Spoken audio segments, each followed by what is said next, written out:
Good morning. New month. New month. We are in the month of a kinship of faiths. A kinship of faiths. Kind of our core concept number one. God is all there is. You know, and no matter how we worship and no matter what we use for the words, we just know that God is all there is.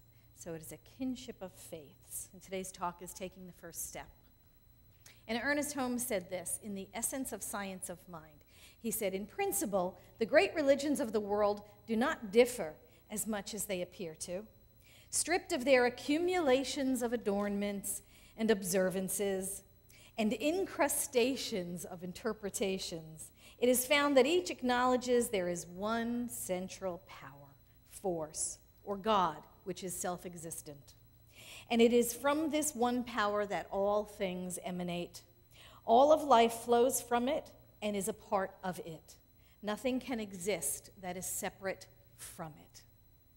It's a basic tenet. It's a truth. That's principle. It's our core concept number one. God is all there is. There is nothing else. And that is the truth that weaves itself through all of the world's religions. So that's where we begin. The truth that runs through all faith traditions. There is one central, self-existent power. We call it God. Whatever name you choose to call it. You can call it Bob. I don't care. You know, we've called it many, many things over the years. We can call it whatever we want to call it. But that's where we start. That's the truth that we can all agree on. And peace begins when we can find common ground. So taking the first step for me is finding that common ground. We find something we can agree on. We find something that we can say yes to each other about. God is the good we can all believe in. Doesn't matter what we call that power, that presence. Allah, Buddha, Krishna, Jesus, Spirit, the divine, energy. We can call it energy. Energy is the good we can all believe in. We can unify with the agnostics and the atheists. Energy exists. Energy is self-existent. Energy is the good we can all believe in. We can all agree on. This is the truth that science of mind teaches, that there is one power and presence in the universe. If we are going to heal the world, and we are going to, if we are going to bring humankind together in peace, we are going to take the first step. And we are going to take that first step by finding that common ground that is the kinship of all faiths. God is the good we can all agree on. You know, back in September of 2006, Tim Russert, the late Tim Russert, was interviewing President Clinton. And at that time, President Clinton said the biggest problem confronting the world today is the illusion that our differences matter more than our common humanity. Wonderful. The illusion that our differences matter more than our common humanity. That's human race consciousness. That's the false belief that our differences matter more than what we have in common. That's not true. That is strictly human race consciousness running through humankind. And we are here, like Ernest Holm said, to reverse our position in the law, to stand in the truth, to stand in principle, to know false belief when we hear it, to know fear, to know the belief in error when we hear it, and to stand in our truth. God is all there is, and we are one with that. We are here to know the truth of our oneness. There is one God. There is one mind. There is one life. There's one race. Human. Hello. You know, this is it. There's only the one of us. There's only one. There's only one. And it's all divine. And continuing in that essay of The Essence of Science of Mind, Ernest Holm said this. He said, all races have had their religions and have had their sacred books. All have pointed a way to ultimate values. But can we say that any of them has really pointed the way?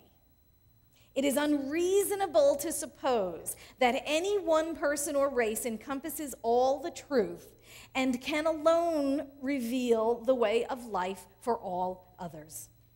This viewpoint does not apply to other forms of knowledge, but it seems to be adopted only when dealing with religion. And this is the great mistake. This is the great mistake. Because what we know is that there are many, many paths to follow. And religions are true when they are used as a path to reveal the divine. And religions are false when they claim to be the only path to revealing the divine. Our faith is personal to us. Our faith is personal revelation to us. Our communion with the divine is deeply and intensely personal and private. It is as individual as we are. And the divine can only reveal itself to us from within. But we can meet on this path and share the walk and support each other and reach out to each other and lift each other and lend a hand and find the common ground. My experience of the divine is uniquely mine, and your experience is yours, and yet we all share this common faith tradition, and yet we know that we are all experiencing the divine differently from each other. And then we reach out across the aisles and across the world, and we realize how different everybody else is experiencing the divine and in their own faith traditions and how much different that is. Our faith is personal. Our experience of the divine is personal. It's intensely personal and private and unique and individual, and no two are alike.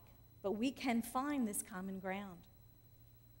You know, the thing that we see in natural disasters is how little our differences make and how easily those differences fall away in times of need. You know, the first responders this last week at Hurricane Sandy, the emergency workers, the heroes among us, the ones who go into the disaster areas while everybody else is trying to get out of them. Those first responders don't ask what your philosophy of life is before they help. They don't ask you what religion you practice before they lend aid. They rush in, they do the work. We rush in, we do the work. We come together, we raise money, we give money, we give food, we give clothes, we do what needs to be done. We don't first ask, well, what religious practice do you have? You know, we do what we're called to do to help out. And at that point in time, differences fall away. They don't matter. We're humans helping humans. You know, that's the Good Samaritan story. That was the story that Jesus gifted us with. You know, by changing the question. You know, when the Pharisees saw the man injured and lying, bleeding on the side of the road, his question was, oh my God, if I help this guy, how's that going to affect me? And Jesus changed the question. He said, if I don't help this guy, how is this going to affect him? Right? That's what we do. That's what we do. We help others because it is the right thing to do. The Christian churches in the area, they're not giving food only to other Christians. They're giving out food. They don't pre-qualify anybody when giving out canned goods or emergency meals. The synagogues in the area, they're opening their doors and they're allowing people to come in if their homes have been destroyed. They're not saying, well, only Jewish people can come in. They're opening their doors because we are there to lend aid and comfort to people, and our differences fall away. We find out the differences are so trivial when there is need. We don't ask what belief system you are before helping. We just help. We just help. And when disaster strikes, it brings out the best in people. You know, Rev Karen Kushner is in Princeton, New Jersey. She's doing service today, or probably did it already. No electricity, no running water, no nothing. You know, and she brought Dunkin' Donuts coffee with her, a whole lot of it. You know, and that's what they're doing, and they're opening up their doors to people. We have Reverend Michelle Wadley, who is the spiritual center in West Orange, New Jersey, 40 miles due east of New York City. She's doing service today, too, with no electricity, no power. They're finding a way to keep their doors open so that people have a place to go. Frankie Timmers, Reverend Frankie, in Morristown, New Jersey. You know, none of these centers for spiritual living have electricity or water or heat or anything. And they're managing to keep their doors open, and they're inviting anybody who needs shelter, needs nourishment, needs food, whatever. Because that's what we do. Because what happens in times of disasters like that is we find out that our differences don't amount to a hill of beans. It is our common humanity. It's our common humanity that matters more than the illusion of our differences. In 1 John 4:16, it says, God is love. Whoever lives in love lives in God, and God in him. And the Dalai Lama said it this way. He said, this is my simple religion. There's no need for temples, no need for complicated philosophy. Our own brain, our own heart is our temple. The philosophy is kindness. Philosophy is kindness. So we extend ourselves. So we take the first step toward healing. We take the first step toward understanding. We take the first step toward accepting. When we introduce ourselves here, I see the God in you. That's namaste. That's the Hindu greeting of namaste. The God in me greets the God in you. I see the God in you. I know God as you. I get to know of the divine better because you are in my life. Sri Chinmoy said, the essence of religion is fear God and obey God. And the quintessence of spirituality is love God and become as God. This is our consciousness when we meet people. This is the consciousness when we serve. I see God in hiding. We said that today to each other. I see God in hiding. I know that behind your eyes that God is in there. God is in there. This is how we take the first step. By every time we meet someone, we know it's a holy encounter. Why? Because it's the divine greeting the divine. It is always the divine greeting the divine, and that's how we take the first step. And we don't know where it's going to lead. That's the mystery. That was that quote that Mary Kay that you said so beautifully at the beginning of the meditation. Reverend Martin Luther King Jr. said, faith is taking that first step, even when you don't see the whole staircase. That's what we do. We take that first step.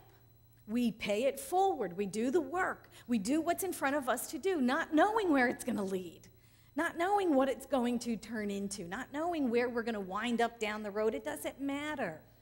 We do the work that is in front of us to do. We become the peace or the love or the unity in our environment just the way it is.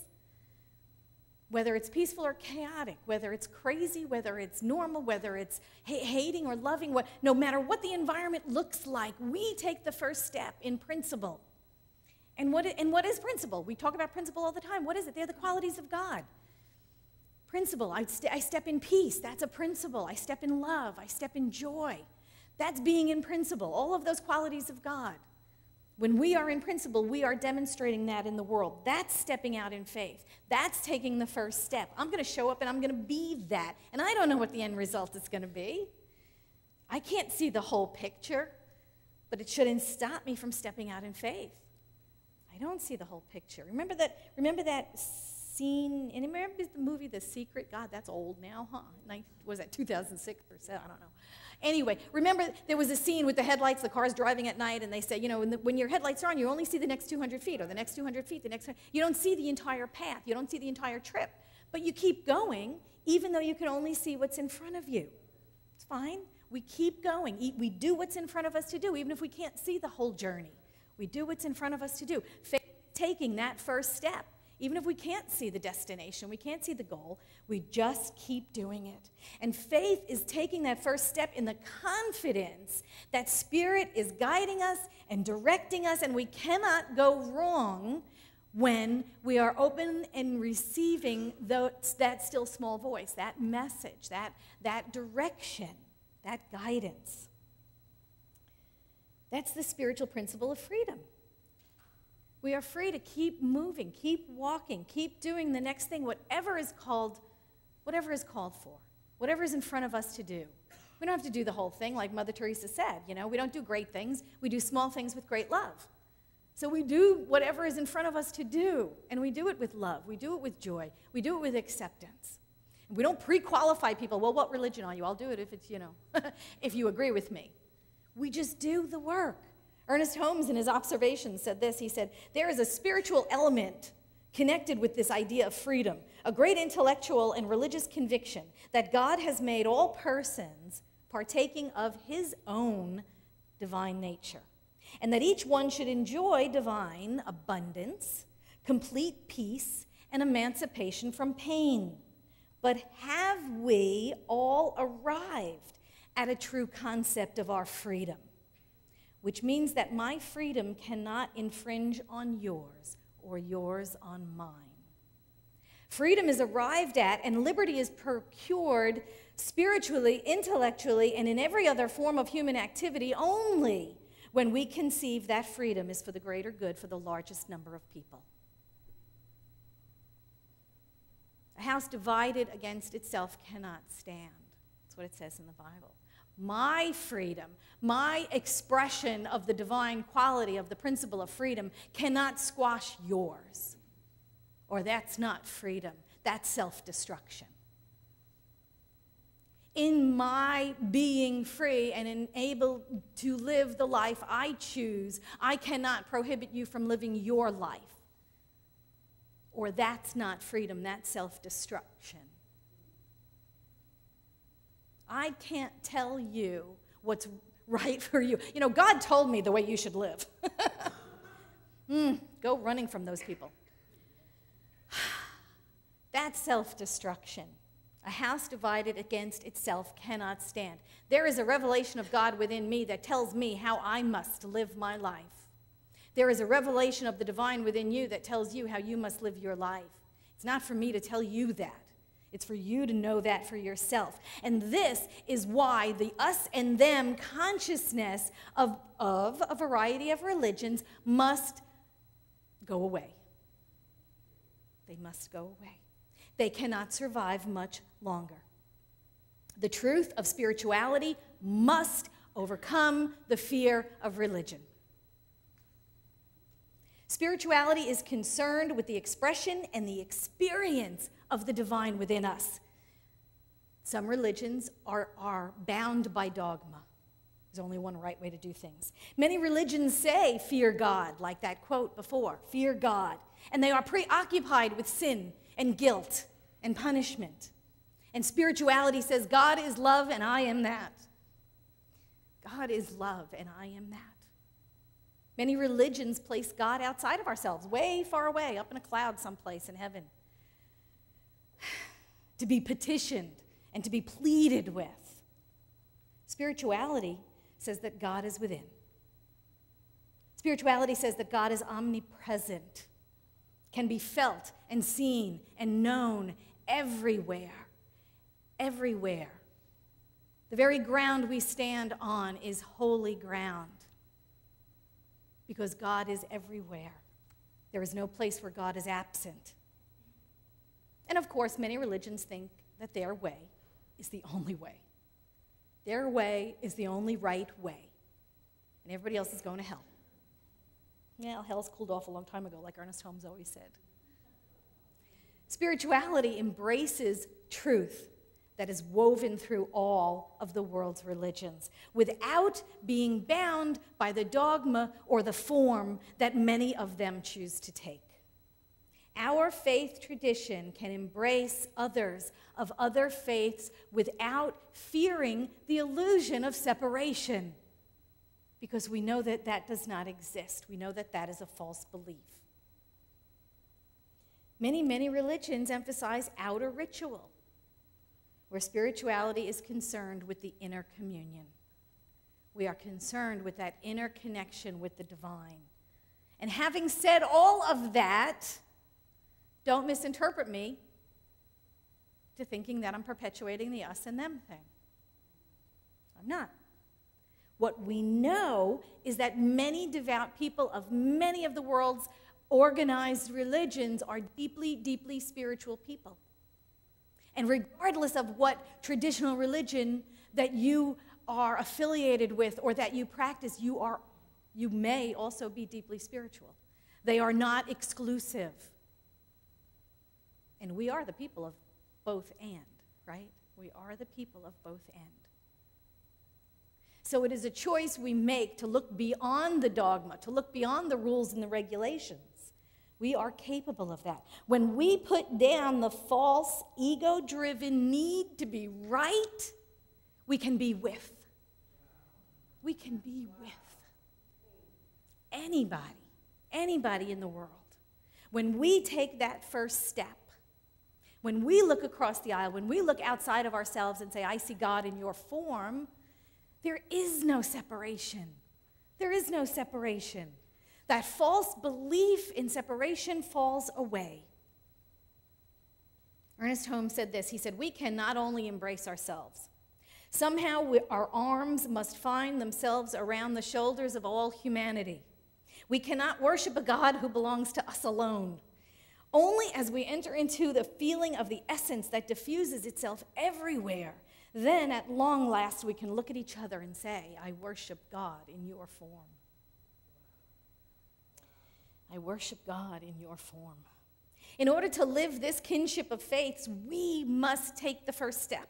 We must reach out in love. We must see all life as the expression of the one life of God's.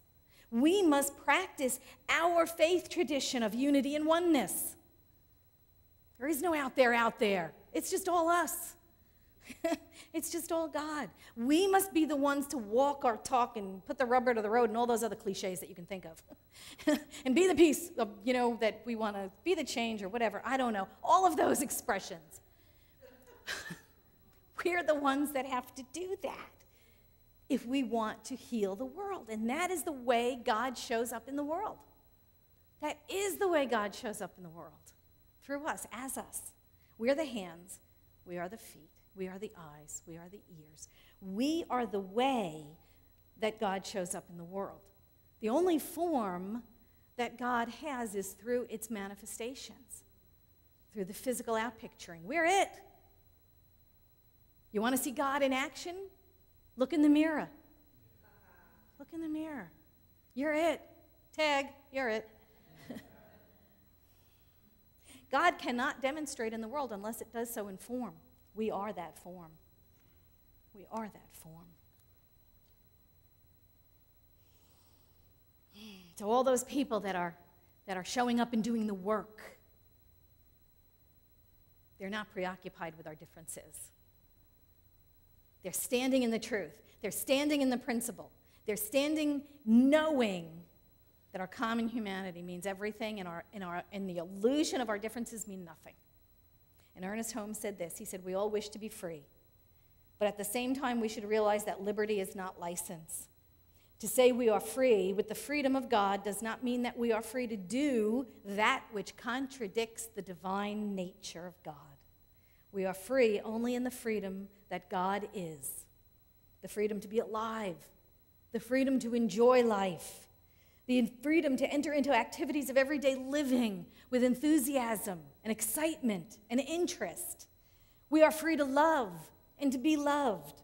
We are free to give full and complete expression to every capacity we possess, provided this freedom harms no one else and no other thing. This is freedom enough, because if we were free to do that which is destructive, we ultimately destroy ourselves.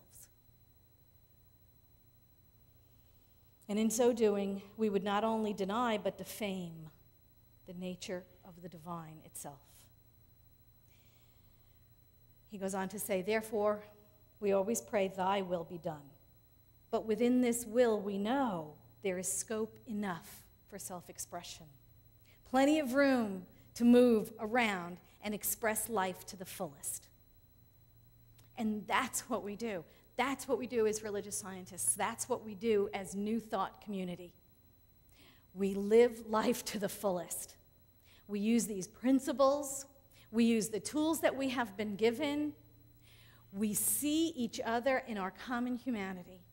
And we allow the illusion of our differences to fall away, to fall back into the nothingness from which it came. It is a false belief. It is a false belief. So I'm asking you to join me. Take the first step. Take the first step. allow those illusions to fall away, to know each other in our wholeness, and when we leave this building, to know everybody else on our path in their wholeness, to see God in everyone we meet, and to be the love, to be the change, to be the joy that we wish to see in the world, because we are it. We are it. We're the only way that Spirit is going to show up. Thank you.